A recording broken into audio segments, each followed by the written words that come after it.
This is the Maserati GranCabrio Trofeo.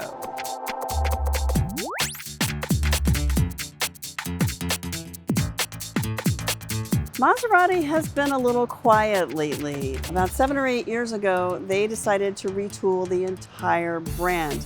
They started with the engine and developed the ultimate V6 twin-turbo engine that now powers their entire lineup. The Gran Turismo and the GranCabrio, which is the convertible version of the Gran Turismo, is powered by that same V6 engine. Also part of the retooling of the brand is all new design. Maserati lineup is now the most beautiful that they've ever built. Flowing supercar lines, big, beautiful wheels, and of course that Maserati Trident that has always been the brand's icon. The big picture, though, for Maserati is winning on the race circuit. You're going to increasingly see the Maserati name on racetracks around the world, as well as in Formula E. Maserati has leaned in heavily on Formula E racing, and that is also going to power its electrification strategy. The Maserati GranCabrio comes in 3 different versions. There's a base model, there's the Trofeo, which we're driving, and there's the Folgore, which is the all-electric version. The base model starts at $164,000. Ours comes in at about $198,000, and the all-electric starts at $206,000. The Trofeo is notable for its sport tuning and performance details, and then of course, in our model, the convertible top.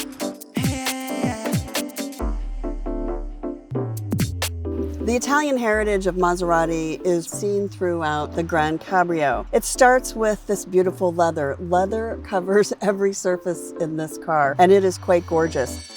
We have a D-shaped steering wheel here. It has perforated leather for better grip when you're on the track.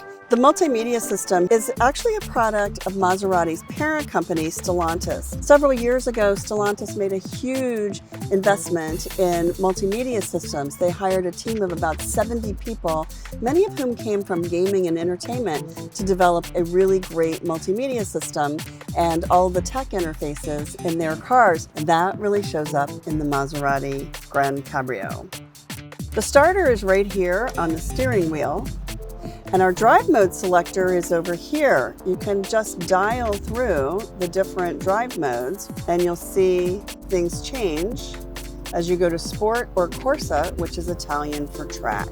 On the center screen is where we have this really great tech interface.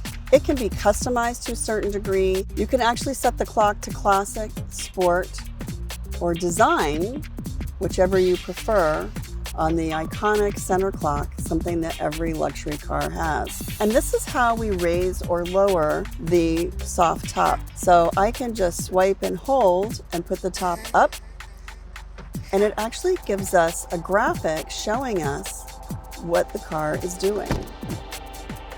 Also on this panel, you can set your ambient lighting. There is an air scarf.